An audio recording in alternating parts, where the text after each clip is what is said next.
కక్షలు, ఈర్షలు, కుళ్ళు, కుతంత్రాలు ఎక్కడుంటాయి తెలుసా?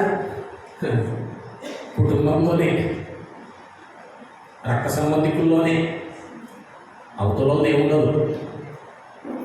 వీడికి ఎప్పుడు పడిపోతాడా అని ఎవరు చూస్తారు తెలుసా? కుటుంబమే. నువ్వు పడిపోతే నవ్వాలని ఎవరు చూస్తుంటారు తెలుసా? నీ వాళ్ళే. నువ్వు పడిపోతుంటే, నువ్వు కాలు జారిపోతుంటే, నువ్వు నాశనం అవుతుంటే, నువ్వు ఆకలి చేత అలమటిస్తా ఉంటే చూడాలా అని ఎవరు చూస్తుంటారు? మొట్టమొదట అంటే నీ వాళ్ళే. ఏమంటే ఎరుగురు బాగానే ఉంటారండి, అవతల వాళ్ళు బాగానే ఉంటారు. మన నాశనమును కోరుకుంటున్నటువంటి వారు కావచ్చు, పడితే చూసి నవ్వుదామనుకుంటున్న వారు కావచ్చు. ఎవరిలో ఉంటారంటే మన వాళ్ళలోనే ఉంటారు. ఎవరిలో? కుటుంబంలోనే. నువ్వు పడిపో